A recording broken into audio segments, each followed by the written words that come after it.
جنہوں نے اس امام بارگاہ کو بنایا، جہاں آزاداری قائم کی، ان سارے مرحومین کے لیے ایک سورہ فاتحہ۔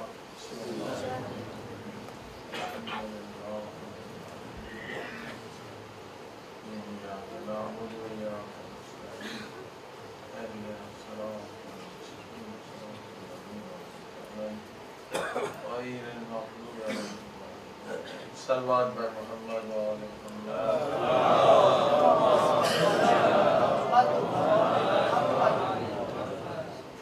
بسم اللہ الرحمن الرحیم۔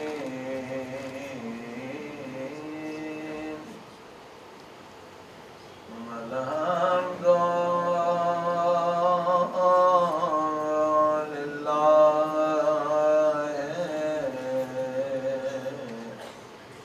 رب العالمین۔ صلوات اللهم صل على محمد وآل محمد۔ الحمد للہ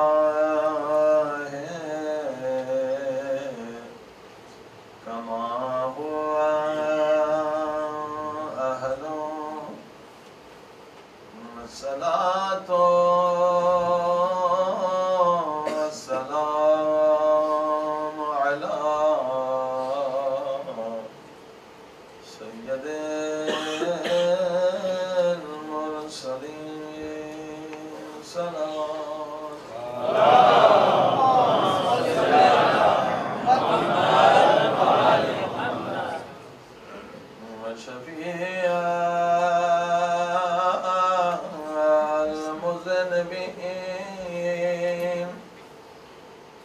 وخاتم النبيين وفي القاسم محمد اللهم صل على محمد وآل محمد وآله الطيبين الطاهرين المعصومين۔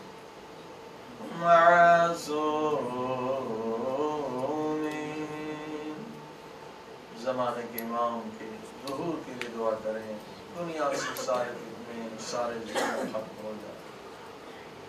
اللہم کل ولیک حجت بن الحسن صلواتک علیہ وعلی آبائہ فی هذه الساعة وفي كل ساعة وليا وحافظا وقائدا وناصرا ودليلا وعينا حتى تسكنه أرضك وتمتعه فيها طويلا برحمتك يا أرحم الراحمين۔ صلوات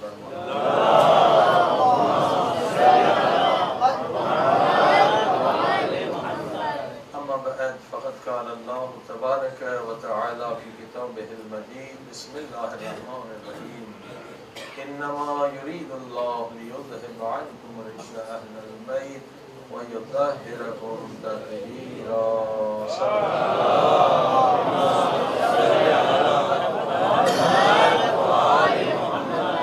اور سامعین، آج یہ 8ویں مجلس ہے اور عنوان ہے کہ حضرت امام زمانہ علیہ السلام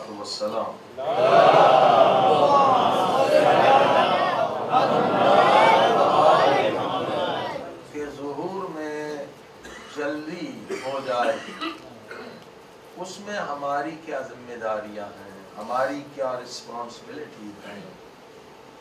میں نے عرض کیا کہ امام زمانہ علیہ السلام کا ذکر قرآن مجید میں کئی مقامات پر آیا ہے، بہت ساری آیتیں ہیں جہاں اللہ نے امام زمانہ کا ذکر کیا،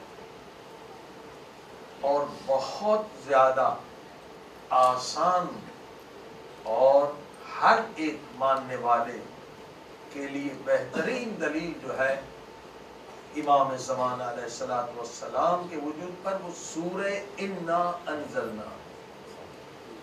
حکم ہے کہ ہر نماز کی پہلی رکعت میں سورہ الحمد کے بعد سورہ انا انزلنا کے پڑھنے کا ثواب سب سے زیادہ ہے۔ سورہ یاسین بہت بڑی، مگر پہلی رکعت میں سورہ انا انزلنا کے پڑھنے کا ثواب سارے سوروں سے زیادہ ہے، کیونکہ اس سورہ میں امام زمانہ کا ذکر ہے۔ صلوات پڑھی محمد و آل محمد۔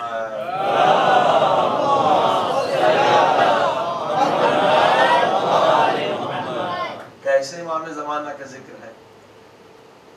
سورہ انا انزلنا آپ انشاءاللہ سبھی کو یاد ہے۔ بسم اللہ الرحمن الرحیم، انا انزلناہ فی لیلۃ القدر۔ یہ جو قرآن مجید ہے اللہ کی سب سے بڑی نعمت، یہ لیلۃ القدر شب قدر کو نازل ہے۔ ٹھیک، لیلۃ القدر خیر من الف شہر، اور جو لیلۃ القدر ہے وہ ہزارہا مہینوں سے افضل ہے۔ کیوں افضل ہے؟ کیونکہ اس رات کو قرآن نازل ہوا ہے، یعنی کوئی رات لیلۃ القدر جیسی نہیں، ہزار مہینوں سے یہ رات افضل ہے۔ وجہ بھی بتا دی اللہ نے، کیونکہ اس رات کو قرآن نازل ہوا ہے، تو جس رات میں قرآن نازل ہو جائے وہ ہزارہا مہینوں سے افضل ہو جاتی ہے۔ تو جس رسول پہ قرآن نازل ہوگا وہ کتنے افضل ہوں گے، کیونکہ قرآن قلب رسول پہ نازل ہوا۔ پھر فرمایا وما ادراک ما لیلۃ القدر، تم جتنے بھی عالم بن جاؤ، آیت اللہ بن جاؤ، آیت اللہ عظمیٰ بن جاؤ، مجتہد بن جاؤ، مرجع بن جاؤ، قرآن یہ کہتا ہے تم لیلۃ القدر کی حقیقت کو نہیں سمجھ سکتے۔ ہاں کیوں؟ اس لیے اس رات کو قرآن نازل ہوا۔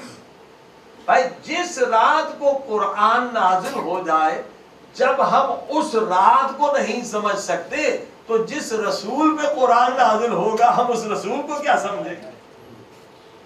رسول کا مقام ہماری سمجھ سے بالا ہے، جہاں عقل کی انتہا ہے، آخری منزل جہاں عقل کی ہے، وہیں سے ہمارے رسول پاک اور اہل بیت کے مقام کی ابتدا۔ صلوات پڑھے محمد و آل محمد۔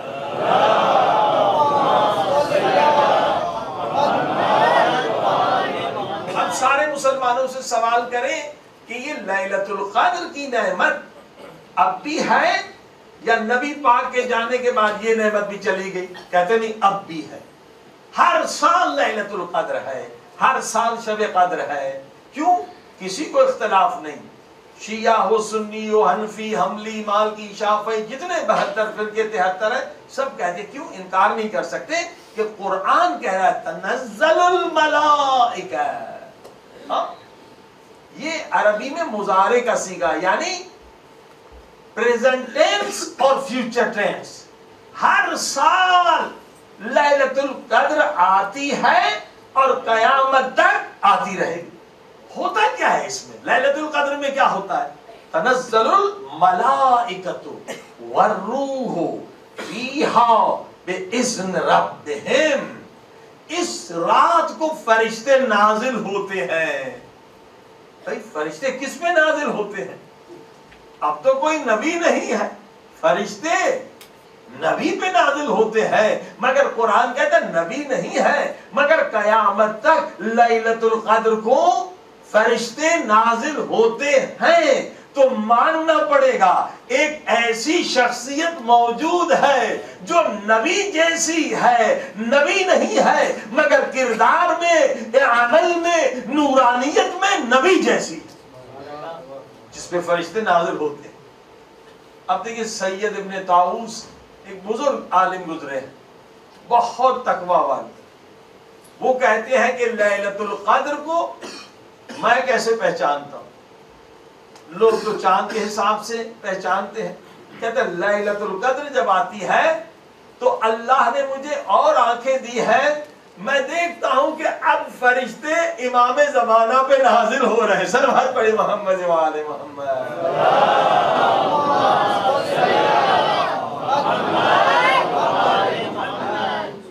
یہ اولیاء خدا دیکھتے ہیں فرشتوں کو نازل ہوتے ہوئے، اور اس رات کو ایک خوشبو پھیل جاتی ہے، اس خوشبو سے بھی مجھے پتا چلتا ہے کہ آج کی رات عام رہی ہے، یہ لیلۃ القدر کی رات۔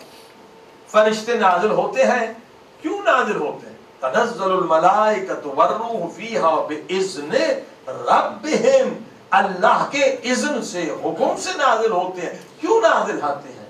کہا من کل امر، سارے امر لے کر آتے۔ امر کیا ہے؟ اب قرآن پڑھیے، رزق بھی اللہ کا امر ہے، اولاد کا ملنا بھی اللہ کا امر ہے، حتیٰ کہ زندگی کا ملنا بھی یہ امر خدا ہے، ہدایت کا ملنا بھی امر خدا ہے، نعمت کا ملنا بھی امر خدا ہے، موت کا آنا بھی امر خدا ہے۔ یعنی سارے امر لے کر آتے ہیں کہ کس کو بیٹا ملے گا، کس کو بیٹی ملے گی، کس کو رزق ملے گا، کس کو علم ملے گا، کس کو دولت ملے گی، کس کو حکومت ملے گی، یہ پورے سال کا حساب لے کر آتے ہیں۔ تو اب سوال یہ پیدا ہوتا ہے کہ یہ جو سارے امر لے کر آتے ہیں فرشتے، آیا کسی کو دے کر جاتے ہیں یا واپس لے کے جاتے ہیں؟ دو باتیں ہوں گی، یہ سارے امر لے کر آتے ہیں یا کسی کو دے کر جاتے ہیں۔ اگر مانے کہ نہیں دے کر نہیں جاتے، وہ لے کر آئے پھر واپس چلے گئے، تو ان کا آنا بھی بیکار، جانا بھی بیکار۔ ایک بچے سے میں نے پانی مانگا، وہ پانی یہاں لے کر آئے پھر واپس لے کے چلا جائے، بھئی جب پانی دینا نہیں تھا تو آپ آئے کیوں تھے؟ اور اپنی مرضی سے نہیں، بِإِذْنِ رَبِّهِمْ، اللہ کی مرضی سے، اس کے اذن سے آتے ہیں۔ اور اللہ کبھی بیکار کام نہیں کرتا، اللہ کبھی کسی سے بیکار کام نہیں لیتا کہ فرشتوں کو بھیجے کہ امر لے کر جاؤ پھر امر واپس لے کر آؤ، یہ ناممکن ہے۔ تو ماننا پڑے گا ایک شخصیت موجود ہے، ایک عظیم انسان موجود ہے، ایک کامل انسان موجود ہے جس کے پاس کل امر لے کر آتے ہیں۔ اب جس کے پاس کل امر آ جائے اسے کیا کہتے ہیں؟ اولی الامر۔ صلوات پڑھے محمد و آل محمد۔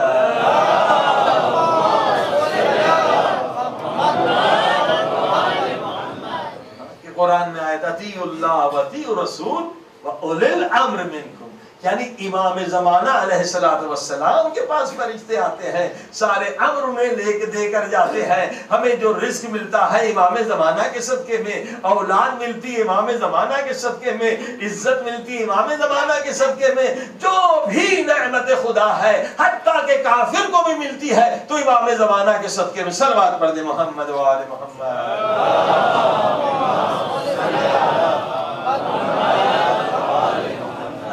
لہذا سورہ انا انزلنا سے بہت آسانی سے آپ ثابت کر سکتے ہیں امام پاک کے وجود کو۔ ابھی آپ نے سنا کہ امام زمانہ اس سید ابن طاؤس اور یہ اولیاء خدا دیکھتے ہیں۔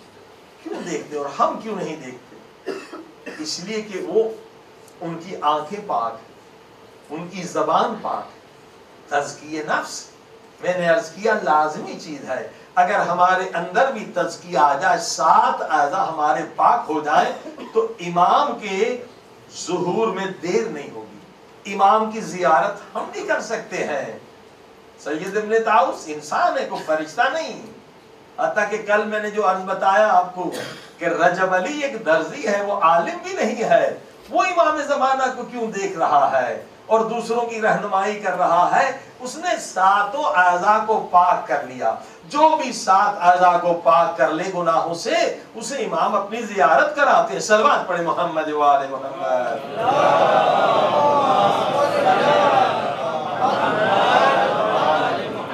عزیزو سنیں، انسان گناہ کیوں کرتا ہے؟ اسے پتہ نہیں ہے اس گناہ کا نقصان کتنا۔ ایک لڑکی جا رہی ہے، ایک عورت جا رہی ہے، اب ہم اس کو دیکھتے ہیں، ہمیں پتہ نہیں کہ اس کا نقصان کتنا۔ یا ہم غیبت کرتے ہیں، اس کا بھی ہمیں پتہ نہیں ہے کہ ہمیں نقصان کیا ملتا ہے۔ اگر انسان دیکھ لے نا تو کبھی بھی گناہ نہیں کرتا۔ قرآن کہتا ہے یوم تبلی السرائر، جب انسان گناہ کرتا ہے تو اس کی باطنی شکل جو ہے وہ حیوان سے بھی بدتر ہو جاتی ہے۔ کوئی چاہے گا کہ میرا چہرہ حیوانی ہو جائے؟ کوئی انسان نہیں چاہے گا۔ یہ چہرہ اللہ نے دیا ہے، یہ صورت اللہ نے دی ہے، مگر وہ صورت جو قیامت میں ملنی ہے اس کو بنانے والے بھی ہم ہیں، بگاڑنے والے بھی ہم۔ یہ قرآن کی آیت۔ وہ قیامت کے دن تو اس شکل میں نہیں آئے گا، جیسا تیرا کردار ہوگا، جیسا عمل ہوگا ویسی شکل ہوگی۔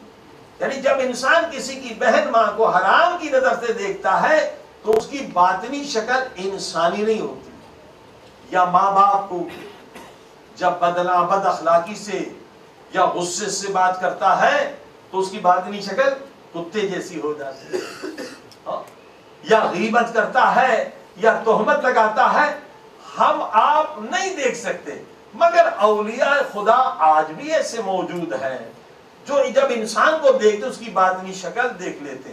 مثلا آیت اللہ بہجت ہمیشہ سر نیچے جھکاتے تھے، وہ انسانوں کو دیکھتے نہیں تھے، انہیں تکلیف ہوتی تھی کیونکہ وہ باطنی شکل دیکھتے تھے کہ یہ انسان ہے، مومن ہے، مگر اس گناہ کی وجہ سے اس کی باطنی شکل پگ جیسی ہے، خنزیر جیسی ہے، بھیڑیے جیسی ہے، کتے جیسی ہے، تو انہیں تکلیف ہوتی ہے، وہ انسانوں کو دیکھتے نہیں تھے۔ اکثر یہی ذکر کرتے تھے یا ستار العیوب، یا ستار العیوب، یعنی خدا مجھے نہ دکھا، میں دیکھنا نہیں چاہتا کسی کی باطنی شکل۔ انہیں تکلیف ہوتی تھی، یعنی یہ انسان کو پتہ نہیں کہ گناہ سے میری باطنی شکل خراب ہو جاتی۔ اب یہ شیخ رجب علی جن کے بہت سارے شاگرد، اسی زمانے کا آدمی ہے، ایک دردی تھا مگر عمل نے کیا تو ولی خدا بن گیا۔ اس کے شاگرد بہت آج بھی زندہ ہے۔ ایک ڈینٹسٹ ڈاکٹر اس کا شاگرد تھا، وہ کہنے لگا شیخ رجب علی میں ٹیکسی میں جا رہا تھا تہران میں، تو سب جو تھے وہ انسان تھے، ڈرائیور بھی انسان تھا اور لوگ بھی، لیکن اس کے بعد جب میں نے دیکھا تھوڑی دیر کے بعد ان کی شکلیں بگڑ گئی۔ وہ کہ مسلسل ذکر کر رہا تھا، ہمیں نظر نہیں آتا۔ مولا علی فرماتے جو ہمیشہ ذکر کرتے ہیں ایک لمحے کے لیے اللہ سے غافل نہیں ہوتے، خود کو خدا کی دربار میں دیکھتے ہمیشہ، وہ جو دیکھتے وہ تم لوگ نہیں دیکھ سکتے، وہ جو سنتے ہو تم نہیں سن سکتے۔ اب شیخ رجب علی اپنے گھر میں بیٹھا ہے، یہ بازار کا قصہ بتلا رہا ہے۔ یہ دیکھیے ان اولیاء خدا کو خدا کیا علم دیتا ہے، یہ کسی یونیورسٹی میں نہیں پڑھایا جاتا، یہ علم اہل بیت کے در سے ملتا ہے۔ صلوات پڑھ دے محمد و آل محمد۔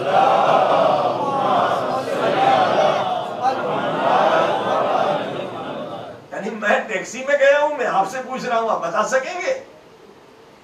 شاگرد کہنا میں نے جب ان کو دیکھا تو ان کی شکلیں بہت گندی ہو چکی تھی۔ شیخ رجب علی نے کہا یہ ذکر کی وجہ سے۔ کہا وجہ کیا تھی؟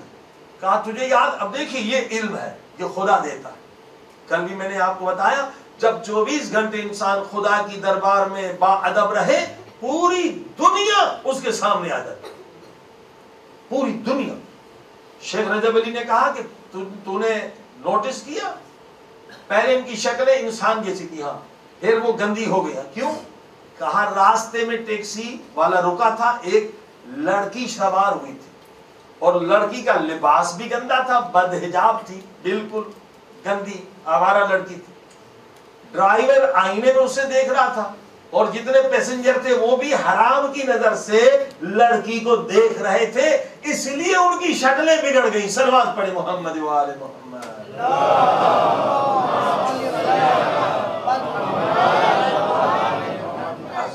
اسی لیے ہمارے علماء کہتے ہیں کہ ایسا استاد اگر آپ کو مل جائے کہ آپ دنیا میں جہاں بھی ہو وہ آپ کو دیکھ سکتا ہے، تو آدھی عمر بھی آپ کی لگ جائے، 40 سال بھی لگا لے، اگر ایسا استاد مل جائے تو وہ آپ کو معراج پر پہنچا دے گا۔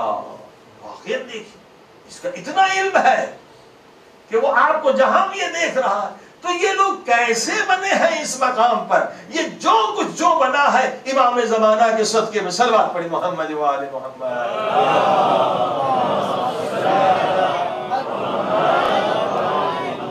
عزیزو، کل میں نے عرض کیا اور ماشاءاللہ ہمارے پرنسپل مدرسے نے متوجہ کیا، اسکول مدرسے کے علاوہ اسکول کو بھی آپ پاورفل بنائیں، بہت ضروری ہے۔ ورنہ یہ یورپ میں کہتے ہیں، کھلم کھلا کہتے ہیں کہ آپ جتنی مسجدیں بنا دو، جتنے مدرسے بنا دو، جو 3rd یا 4th جنریشن ہے وہ ہماری ہے، وہ مسلمان نہیں رہے گی، کیونکہ اسکول میں ہم نے ایسا پروگرام بنایا ہے، آہستہ آہستہ ان کا دین، ایمان، شرم، حیا ختم ہو جائے گا۔ انگلینڈ میں ایک اور بھی جملہ کہتے ہیں، یہ گورے لوگ کہتے ہیں یہ جو آپ کے بچے ہمارے اسکول میں پڑھتے ہیں، ہمارے بچوں کے ساتھ نا، یہ نارگیل ہے، کوکنیٹ ناریل ہے، ناریل ہے، وہ باہر سے کالا ہوتا ہے، اندر سے سفید ہوتا ہے۔ کہتے یہ جو آپ کے بچے کالے ہیں مگر اندر سے یہ گورے ہیں، ان کی فکر وہی ہے جو ہمارے بچوں کی فکر ہے، ان کی سوچ وہی ہے جو ہمارے بچوں کی، ہمارے اسکول میں پڑھے۔ ان کی غیرت اتنی ہے جتنی ایک انگریز بچے کی، اس کی شرم و حیا اتنی ہے جتنی ہمارے۔ آپ دیکھیے جو اسکول کا سسٹم ہے بہت خطرناک ہے، ماں باپ کو پتہ ہی نہیں ہے۔ دنیا میں 10-15 اسکول کے سسٹم ہیں، اور یہ جتنے اسکول کے سسٹم ہیں یہ بچے کا برین واش ایسے کرتے ہیں اسے پتہ بھی نہیں چلتا، اس کے والدین کو پتہ نہیں چلتا۔ اکثر جو اسکول ہے فرینچ یا برٹش یا امریکن، یہ فرائیڈ کی بنیاد پر ہے، پورا کورس فرائیڈزم کون تھا؟ ایک شیطان تھا، وہ کہتا تھا ہر چیز جو ہے سیکس ہے، وہ خدا بھی سیکس کو مانتا تھا۔ فرائیڈ وہ شیطان تھا، وہ کہتا پہلا کام یہ کرو کہ جو بچے اسکول میں آئے لڑکی کا شرم و حیا ختم کر دو اور لڑکے کا غیرت ختم کر دو، پھر یہ ہر گندا کام کریں گے۔ صلوات پڑھیں محمد و آل محمد۔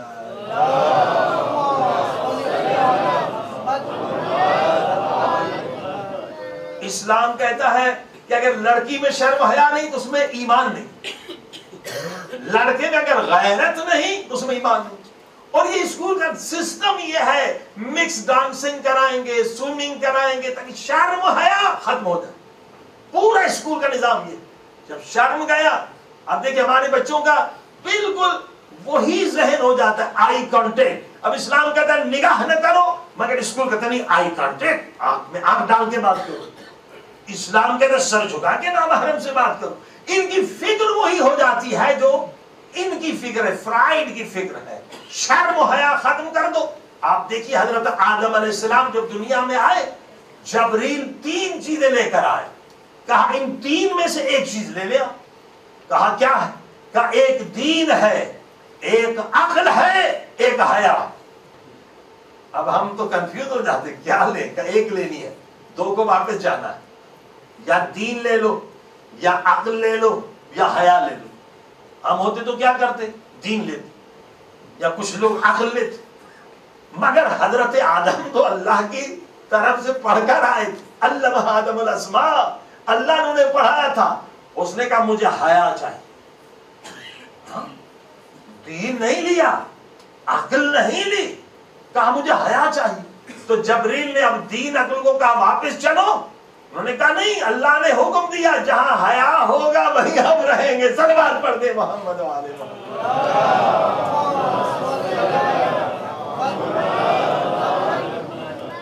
حیا اتنا اہم ہے، مگر یہ اسکول آپ کے بچیوں کا حیا ختم کرتے ہیں۔ جب حیا گیا تو دین بھی گیا، عقل بھی چلی گئی۔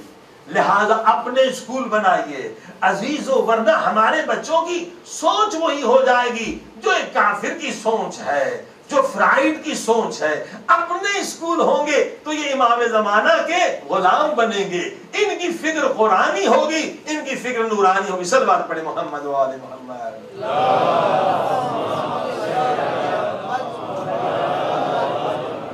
بہت زیادہ اہم ہے اسکول۔ اگر چاہتے مولا امام زمانہ کا انتظار کر رہے ہیں، جلد مولا کا ظہور ہو، کوئی بچہ دوسرے اسکولوں میں نہ جا۔ آپ دیکھیں پورے یورپ میں ہم جاتے ہیں، امریکہ جاتے ہیں، آسٹریلیا گئے، کینیڈا گئے، ہم نے آج تک ایک یہودی بچہ نہیں دیکھا جو غیر یہودی اسکول میں جائے۔ یہودیوں کے اپنے اسکول بتائیے، ہمارے اپنے اسکول نہیں۔ یعنی یہودیوں جتنی تو غیرت ہونی چاہیے۔ یہودی اتنے مذہب کے پکے ہیں، میں ہر جگہ پوچھتا ہوں یہاں کوئی آپ کے اسکول میں یہودی بچہ ہے؟ یورپ میں کہتے نہیں، ان کے اپنے اسکول ہیں۔ 12 سال تک وہ بچے کو اتنا مضبوط کر دیتے ہیں کہ ان کا بچہ مذہبی ہو، مگر ہم نہیں۔ پیرس میں ہمارا اسکول نہیں، یورپ میں ہمارے اسکول نہیں۔ ہاں، یہ ہماری بھول ہے، یہ ہماری بڑی مسٹیک ہے۔ اور اسکول کھولنا، میں نے کہا اس بزنس ہے، اس میں کبھی لاس نہیں ہوتا، اتنا گرانٹ اتنے، مگر ہم اس کی طرف متوجہ نہیں ہے۔ صلوات پڑھے محمد و آل محمد۔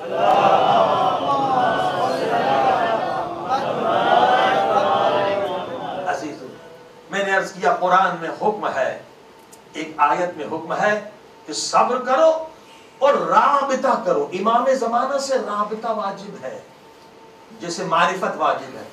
یہ حدیث شیعہ سنی نے لکھی ہے، من مات ولم یعرف امام زمانہ ہی مات میتۃ الجاہلیہ۔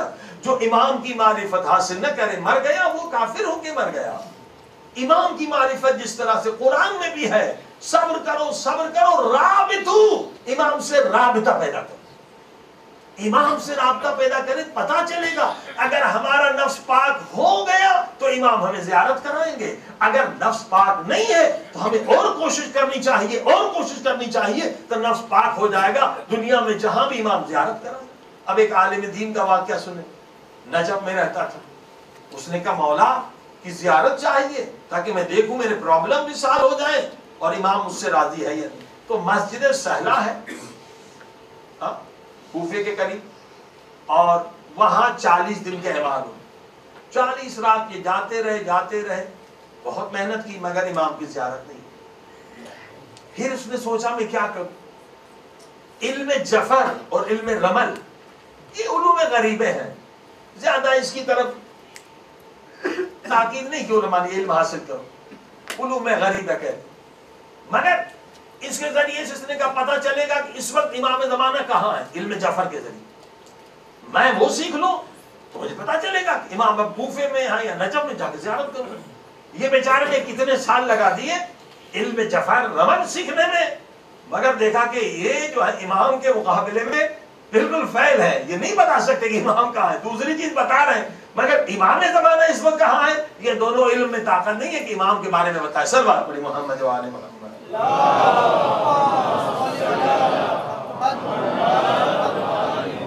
تو 4-5 سال کی محنت کے بعد یہ بیچارہ عالم دین تھک گیا، تو رو کے دعا مانگی، رو رہا تھا مولا میں نے اتنی محنت کی، ابھی تک مجھے آپ کی زیارت نہیں ہوئی، بس مجھے بتا دے میں کیسے آپ تک پہنچوں۔ بہت رویا، ایک دن بہت رویا، اللہ نے اس کی دعا قبول کی، خواب میں امام زمانہ آئے، فرمایا کہ میری زیارت کرنا نجف میں بیٹھا، تبریز آ جاؤ۔ تبریز کہاں؟ ایران میں، دور ترکی کے بارڈر پہ، اور ایڈریس دی کہ یہ تالا بنانے والا جو ہے اس کے دکان پہ فلاں دن فلاں وقت آنا تو تو میری زیارت کرے گا۔ صلوات پڑھے محمد و آل محمد۔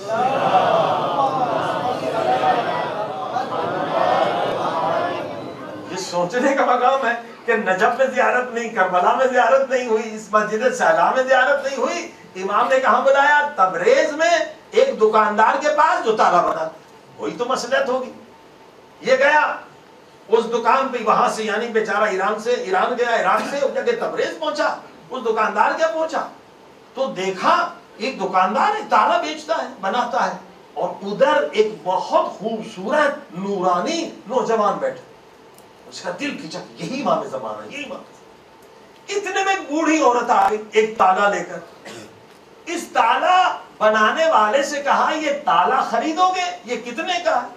انہیں تالا دے کر کہا یہ اگر بن جائے تو 9 شاہ یعنی 9 تومان، اس زمانے میں وہ 9 روپے سے 9 روپے کا ہے، مگر کیونکہ خراب ہے تو یہ میں 7 تومان میں خریدوں گا، بیچوں گا تو 1 تومان کا مجھے فائدہ ہوگا، 1 روپے کا فائدہ ہوگا۔ عورت کہنے لگی تو عظیم آدمی ہے، پورے بازار میں پھری ہوں، کوئی 1 روپے سے زیادہ مجھے تالا نہیں خریدتا، تو مجھ سے 7 روپے دے گا؟ کہا حق یہی ہے کہ یہ 7 روپے کا ہے، کیوں تو مجبور ہے میں تم پہ ظلم کروں؟ اب اس نے 7 روپے دے دیے اور وہ عورت چلی گئی۔ اب امام زمانہ نے اسے اس کے نام سے پکارا تو اسے یقین ہو گیا یہی امام زمانہ ہے۔ کہا دیکھو زیادہ وظیفے کرنے کی ضرورت نہیں، جیسے یہ تالا بیچنے والا عدالت کے ساتھ ایمانداری کے ساتھ کاروبار کرتا ہے، گناہان کبیرہ سے بچتا ہے، غریبوں کی مدد کرتا ہے، تو بھی ایسا کام کر میں خود تیرے پاس آ جاؤں۔ صلوات پڑھے محمد و آل محمد۔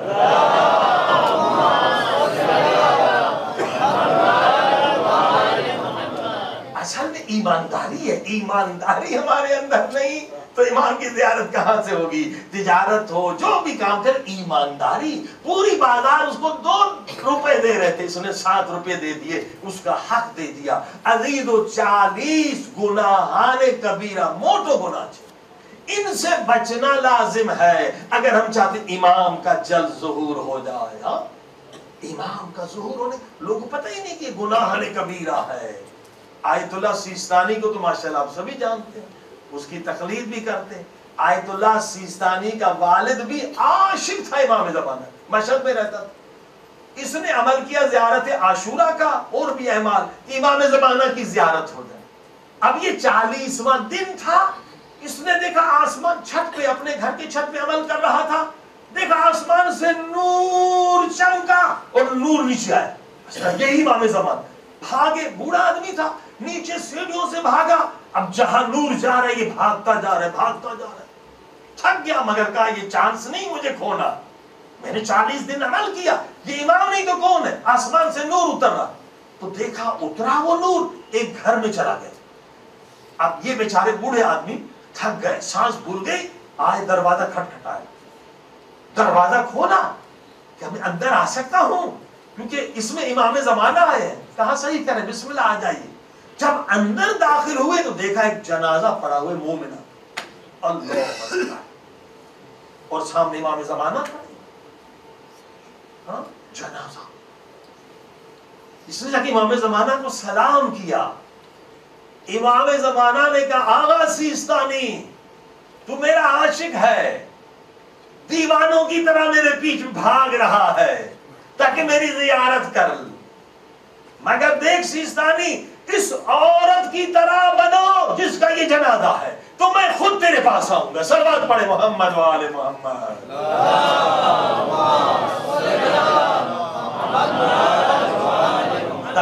تقوی پرہیزگاری۔ آیت اللہ سیستانی کے والد بھی مجتہد تھے، کہتے اس عورت کی طرح بنو جس کا جنازہ ہے، میں خود تیرے پاس آؤں گا۔ تقوی ہونی چاہیے، تقوی وہ ہمارے اندر نہیں۔ آیت اللہ سیستانی حیران ہو گئے ان کے والد کہ یہ عورت کیا کرتی تھی۔ پوچھا، کہا اس زمانے میں شاہ کا جو باپ تھا اس نے حکم دیا تھا کہ جو عورت حجاب پہنے گی اس کو 10 کوڑے مارنے، باہر حجاب سے نہیں نکلنا، پورا انگریزی لباس کر دیا، کوئی عورت حجاب سے باہر نہیں نکل سکتی، ننگے سر پھرے، حجاب منع تھا۔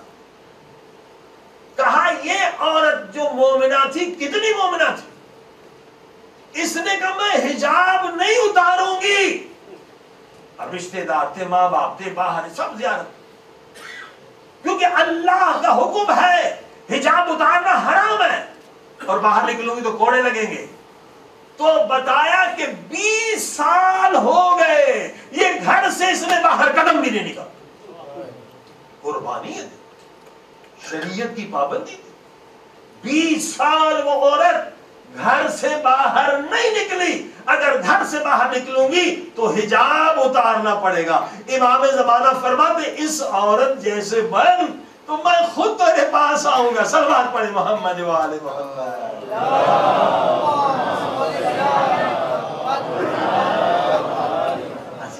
اصل تقوی اور پرہیزگاری اگر ہمارے اندر آ جائے، ساتوں اعضاء ہمارے پاک ہو جائے، تو امام کی زیارت سے کبھی بھی محروم نہیں رہے. آج بھی جو ہماری مدد کر رہے ہیں، کون کر رہے ہیں؟ امام زمانہ کر رہے ہیں. یا ایران میں جو شیعہ ہیں ان کی مدد کون کر رہے ہیں؟ امام زمانہ کر رہے ہیں. یہ اتنا بڑا انقلاب کیسے آ سکتا تھا اگر امام زمانہ مدد نہ کرتے؟ 8 سال کی جنگ میں پوری دنیا صدام کے ساتھ تھی. کیسے یہ جنگ ہو سکتی تھی؟ امام زمانہ کی مدد. میں آپ کو ایک سچا واقعہ بتاؤں کہ جب امام خمینی تہران میں آئے تو وہ بختیار، شاپور بختیار تھا، اس نے کرفیو کا آرڈر لگا دیا. کرفیو، جو باہر نکلے گا گولی. یعنی کرفیو میں اگر کامیاب ہوتے تو امام خمینی کو پکڑ کے جیل میں ڈال دیتے، انقلاب فیل ہو گیا. لوگ آئے امام خمینی سے کہنے لگے اب کیا کریں؟ حکومت نے کرفیو لگا دیا ہے، کل کوئی باہر نہیں نکل سکتا، گولی کا آرڈر ہے. تو امام خمینی نے کہا مجھے تھوڑا اللہ سے راز و نیاز کرنے دو تو پھر میں تمہیں کچھ فتویٰ دے سکتا ہوں. تو امام خمینی ایک کمرے میں اکیلے چلے گئے. تو ایک جو وہاں امام خمینی کے اصحاب میں سے تھے، نوکروں میں سے تھے، وہ دیکھنے لگے امام خمینی کیا کر رہے. وہ چپ کے پیچھے دیکھا، کمرہ تو بند تھا، آوازیں آ رہی تھی. اور امام خمینی رو رو کے کہتے یبن الحسن، یعنی امام زمانہ کو یبن الحسن کہتے ہیں، حسن کے فرزند، یعنی امام زمانہ. یبن الحسن، یبن الحسن، یبن زہرا، اے امام زمانہ، میں آپ کے حکم سے فرانس سے ایران میں آیا ہوں، آپ نے حکم دیا تو میں آیا. ابھی اس نے کرفیو لگا لیا ہے، آپ بتائیے ہم کیا کریں. رو رو کے امام سے بات کر رہے ہیں. اب وہ باہر کھڑے ہیں مگر امام خمینی کی آواز سن رہے ہیں. تھوڑی دیر کے بعد امام خمینی باہر آئے فتویٰ لکھ کر کہ میرا حکم ہے کہ کل کوئی گھر میں نہ بیٹھے، سب روڈ پہ آ جائیں. صلوات پڑھے محمد و آل محمد.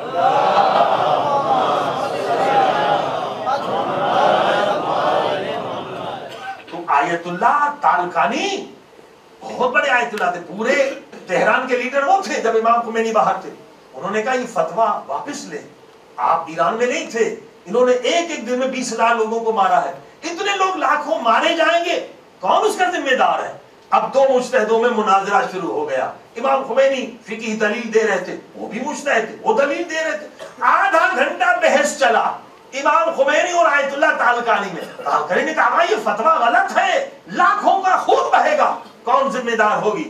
اب جب امام خمینی تھک گئے کہنے لگا آیت اللہ تالقانی، میں چھپانا چاہتا تھا مگر تو نے مجبور کر دیا، یہ میرا فتویٰ نہیں، امام زمانہ کا حکم ہے. صلوات پڑھ دے محمد و آل محمد.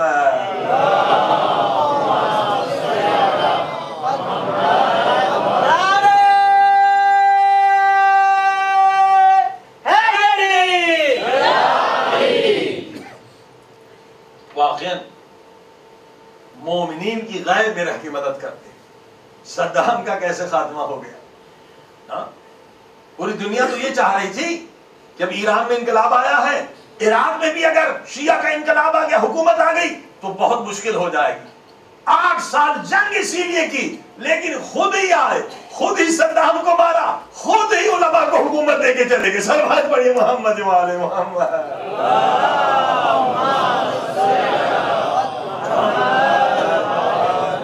کس کی حکومت ہے عراق میں؟ علماء کی حکومت ہے. آغا سیستانے کے ایک فتویٰ پر 10 لاکھ کی فوج بن گئی. یہ کس کی حکومت ہے؟ علماء کی حکومت ہے. یہ کون غیب سے مدد کر رہا ہے؟ امام زمانہ مدد کر رہے ہیں. بس عزیزان گرامی، ہمارے اندر تقوی ہونا چاہیے. تقوی، پرہیزگاری، 7 اعضاء جسے میں نے بتلائے اگر پاک ہو جائیں تو امام کی زیارت میں پھر دیر نہیں لگتی ہے. اور اگر ہم نے آنکھوں سے گناہ کیے ہیں تو انہی راتوں میں ہم توبہ کریں، آنسو بہائیں، ہاتھوں سے گناہ، سارے گناہ مٹ جاتے ہیں جب انسان سچی توبہ کرتا ہے. صلوات پڑھیں محمد و آل محمد.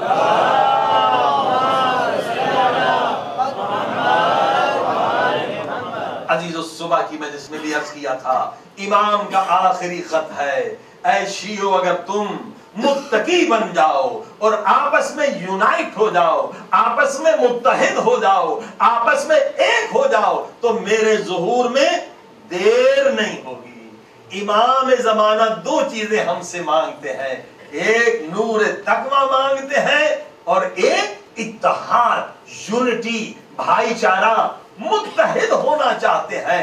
لہذا واقعاً جہاں بھی دیکھیں دو مومنین میں اختلاف ہے، آپ اور سب ہم کوشش کریں وہ اختلافات ختم ہو جائیں۔ اس سے امام زمانہ بہت راضی ہوتے ہیں، اس سے امام زمانہ کی دعائیں ملتی ہیں۔ صلوات پڑھیں محمد و آل محمد۔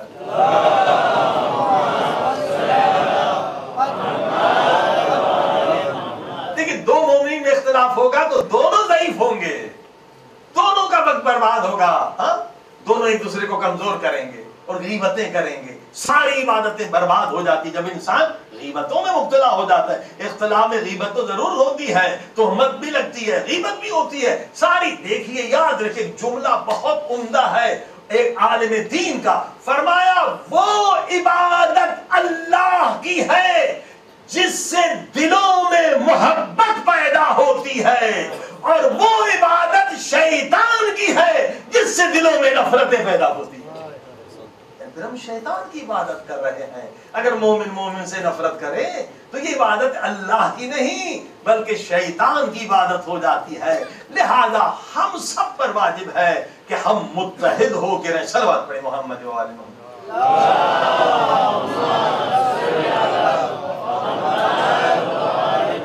آپ دیکھیے ہر جگہ آج شیعہ مظلوم ہے۔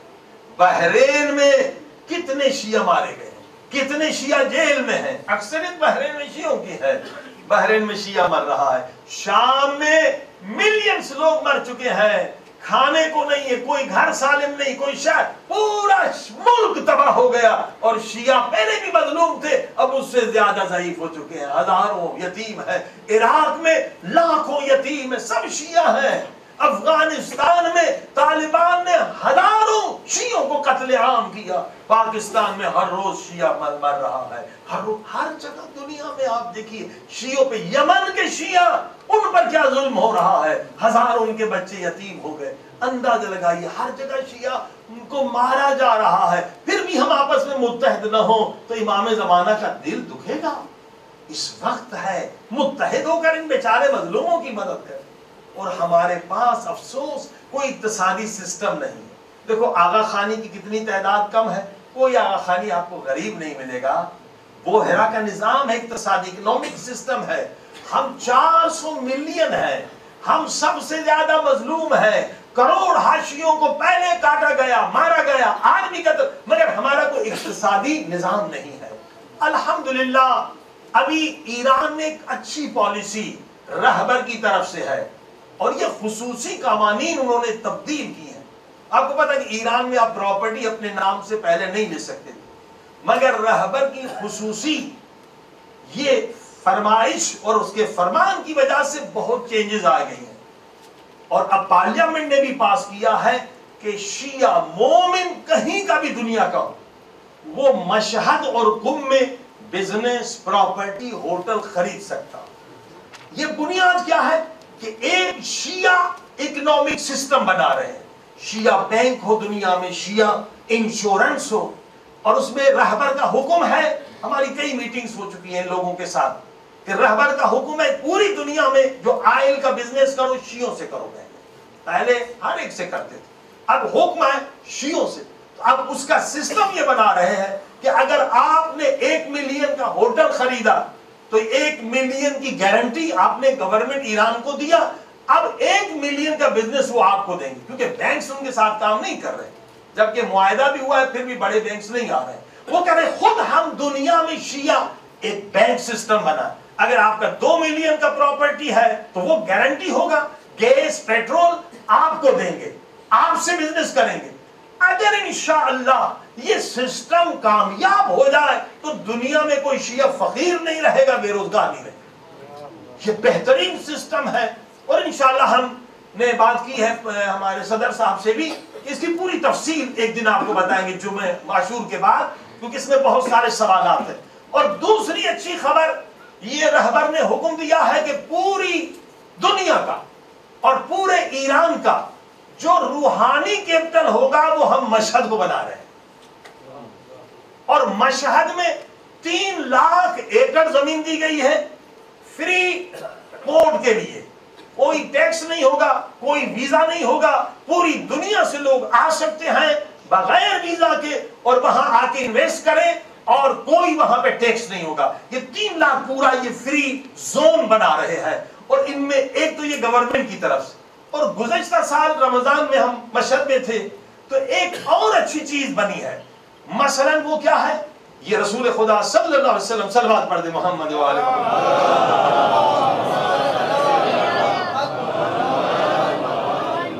کی سنت ہے کہ مومنین کے درمیان صیغہ اخوت قائم کرو، یعنی بھائی بھائی بناؤ۔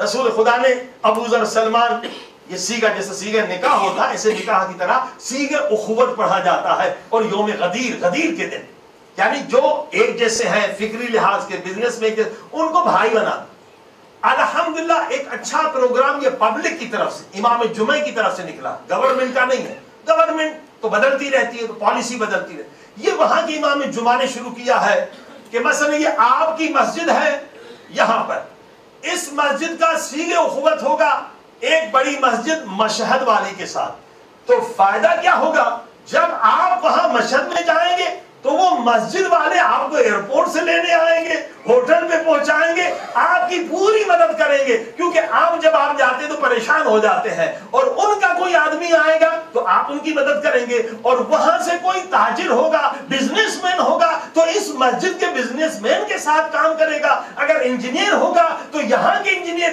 یعنی ایک نیٹ ورک بنے گا۔ اس سے بھی ہماری قوم کا بہت فائدہ ہوگا۔ صلوات پڑھی محمد و آل محمد۔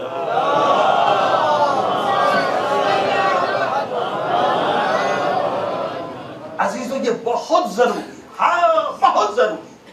اب آپ دیکھیے کیا پرابلمز ہوئے، یمن میں کھوجا جماعت تھی، ہم خود مجلس پڑھنے گئے تھے عدن میں، وہ سارے بیچارے نکل گئے کہ پورا ملک تباہ ہو گیا، عدن بھی پورا تباہ ہو گیا۔ وہاں کچھ لوگ رہے ہیں، ان کو نکال کے یہ دوسرے افریقہ ملک میں لے گئے، اور ورلڈ فیڈریشن نے کچھ ان کی مدد کی، کچھ ابھی وہاں تنزانیہ میں ہمیں ملے تھے۔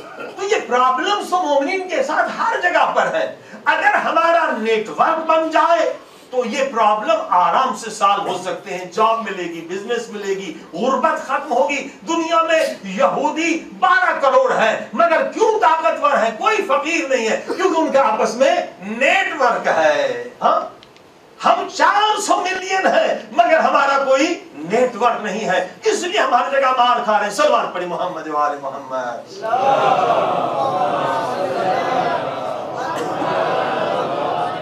انشاءاللہ کہ خدا ان سارے نیک کاموں میں ہم سب کو توفیق عطا فرمائے۔ عزیزان گرامی، آج جس ہستی کا ذکر کرنا ہے وہ ہستی بڑی عظیم ہستی، حضرت عباس علمدار، زمانے کے امام کہتے ہیں میرے ماں باپ فدا حضرت عباس۔ حضرت عباس کی شخصیت کو دیکھیں، اس زمانے کے امام کے کتنے وفادار ہیں۔ آج اگر آپ نے وفاداری سیکھنی ہے تو حضرت عباس سے سیکھیں۔ عباس علمدار وفا کے شہنشاہ ہیں، وفا کے بادشاہ ہیں، اور ادب، رسپیکٹ جتنی مولا حسین کی کر رہے ہیں یہ بھی بے نظیر ہے، بے مثال ہے۔ اب سوچنے کا مقام ہے، اگر آپ چاہتے ہیں کہ آپ کے بچے بھی حضرت عباس کی سنت پہ چلیں اور امام زمانہ کے اتنے وفادار بنیں، یہ درس لے کر جانا کہ آپ کی اولاد بھی جس طرح سے امام حسین کے ساتھ حضرت عباس نے وفا کی، ویسے ہماری اولاد بھی زمانے کے امام کے ساتھ وفا کرے۔ تو ہمیں کیا کرنا چاہیے؟ آئیے ذرا دیکھیں عباس کیسے بنے، عباس وفا کے بادشاہ کیسے بنے، عباس ادب کے بادشاہ کیسے بنے۔ عزیزو، اس میں ان کی والدہ کا بڑا رول ہے۔ میں نے کہا تھا نا کہ کہ اگر چاہتے ہیں کہ بچے آپ کے وفادار ہوں حضرت عباس کی طرح، تو جب آپ نکاح کرتے ہیں اس وقت آپ کی نیت پاک ہونی چاہیے، کیونکہ اولاد اسی وقت نیک ملتی ہے جب نکاح میں نیت آپ کی پاک ہوتی ہے۔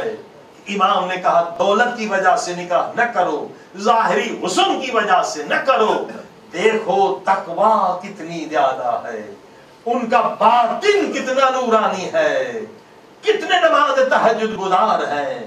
اللہ اکبر۔ حضرت عباس کا جو کمال ہے ان کی والدہ کی وجہ سے۔ حضرت ام البنین کی عمر کتنی تھی، مولا علی کی عمر کتنی تھی جب نکاح ہوا؟ حضرت ام البنین 20 سال کے قریب عمر ہے، مولا علی 50 سال سے زیادہ عمر ہے، بعض روایتوں میں 55 سال، یعنی 30 سال کا فرق ہے۔ اور ام البنین جوان ہے، شجاع خلق قبیلہ ہے۔ اب دیکھیے یہ نیت پاک کا نتیجہ تھا۔ جب رشتہ مولا علی کا آیا، حضرت ام البنین شکر کے سجدے میں گر گئی۔ صلوات پڑھ دے محمد و آل محمد۔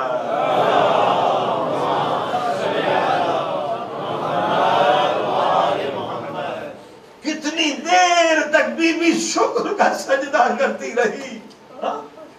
میرے پاس مولا علی کا رشتہ آیا ہے، میں کتنی خوش نصیب ہوں۔ اگر دنیاوی خاتون کوئی ہوتی تو سوچتی مولا علی تو مجھ سے 30 سال بڑے ہیں، میں جوان ہوں، کسی جوان سے شادی کرتی اگر دنیاوی عورت ہوتی۔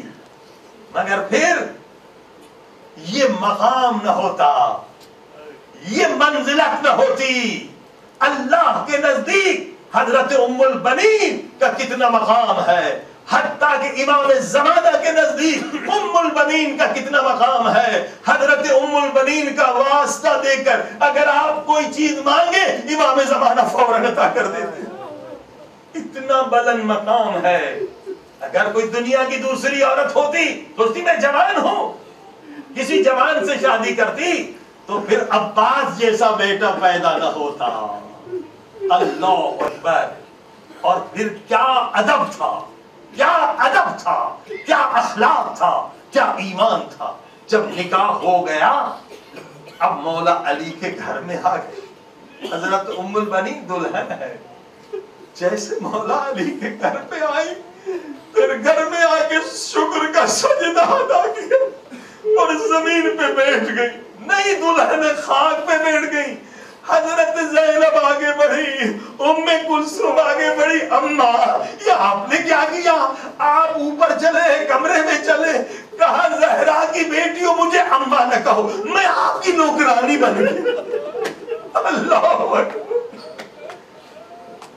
میں نوکرانی بن کر آئی ہوں، میں تم سب کی نوکرانی کروں گی، خدمت کروں گی۔ سبحان اللہ، یہ ادب کی انتہا، یہ وفا کی انتہا۔ جب ایسا اخلاق ہوگا، ایسی نیت ہوگی، ایسا ایمان ہوگا تو خدا بیٹا بھی عباس جیسا نصیب۔ اے جوانوں، آج امام زمانہ کو ایسی نسل چاہیے جو عباس کی طرح امام زمانہ کے وفادار ہوں۔ اللہ اکبر۔ بار بار عباس میدان میں آ رہے ہیں، مولا مجھے مرنے کی اجازت دے، مولا اجازت نہیں دیتے۔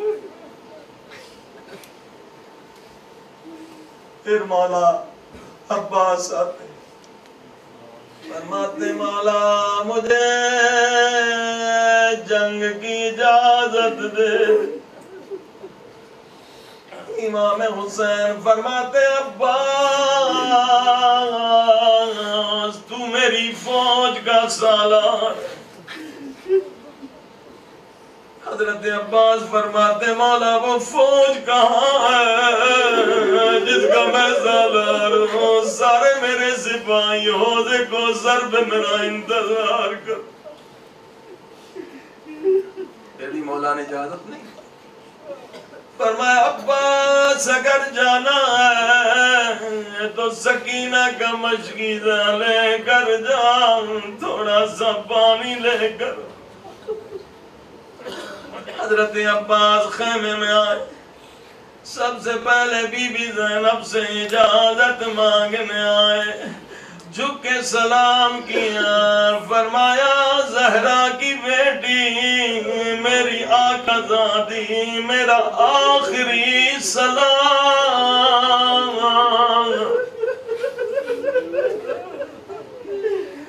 سنیں گے بی بی زینب کا جملہ۔ بی بی زینب نے فرمایا عباس میں تجھے روکتی نہیں ہوں، مگر میری ایک بات سن کر جا۔ عباس ادب سے بیٹھ گئے۔ بی بی زینب نے فرمایا ایک دن میں کوفہ میں تھی، بابا مسجد سے واپس آئے، کبھی میرے ہاتھ چوم کے رونے لگے، کبھی میرے سر کے بوسے لے کے رونے لگے۔ میں نے پوچھا بابا رونے کا سبب کیا ہے؟ بابا نے رو کر کہا زینب یہی کوفہ ہوگا، تیرے ہاتھوں میں رسیاں پہنائی۔ بیٹا زینب یہی کوفہ ہوگا، تیرے سر سے زیادہ اتاری جائے گی۔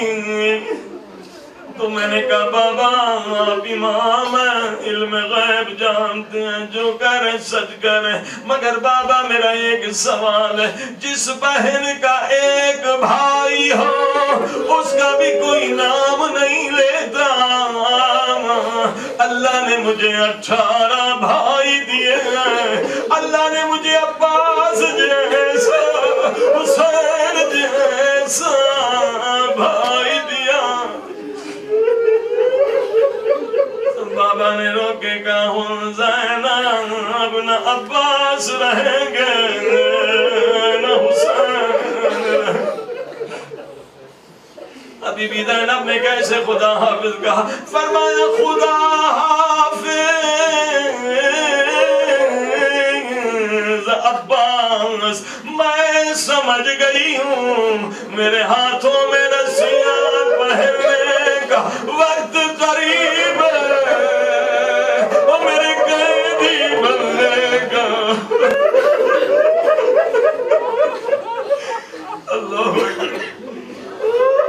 حضرت عباس 4 برس کی سکینہ کے پاس، سکینہ نے ننھے سے ہاتھوں سے چچا کے بازو میں مشک ڈالا، سارے بچوں کو جمع کر کے کہا او بچوں اب نہ گھبراؤ، پیاسے نہیں رہو گے۔ میرا چچا کبھی میدان سے خالی ہاتھ نہیں آیا، خالی ہاتھ نہیں آیا۔ ہائے حضرت عباس نے حملے کیے، فوج بھاگ گئی۔ علی کا شیر نہر پر آیا، مشکیزہ بھرا، پانی چلو میں لیا، پانی کو دیکھا۔ جب ہم پانی کو دیکھتے ہیں آپ دیکھتے ہیں آپ کو اپنی تصویر نظر آتی ہے، مگر جب عباس نے پانی کو دیکھا اپنی تصویر نظر نہیں آئی۔ پیاسی سکینہ ہائے نظر آئی، کرے العطش ہائے پیاس۔ 3 دن کے پیاسے نے پانی نہیں پیا، وہ پانی پھینک دیا۔ اب ادھر سے ظالموں نے کہا یہ پانی نہ جانے پائے، چاروں طرف سے حملہ کیا۔ ایک ظالم نے ایک بازو پہ ایسا وار کیا، بازو گرنے والا تھا۔ حضرت عباس نے مشکیزہ دوسرے بازو میں لیا، سارے ظالموں نے مل کر ادھر حملہ کیا، وہ بازو گرنے والا تھا۔ عباس نے مشکیزہ کو دانتوں سے سنبھالا، اب عباس کے ہونٹ ہلیں گے۔ عباس نے دعا مانگی، اے میرے اللہ مجھے اپنی جان کی کوئی فکر نہیں ہے، بس یہ پانی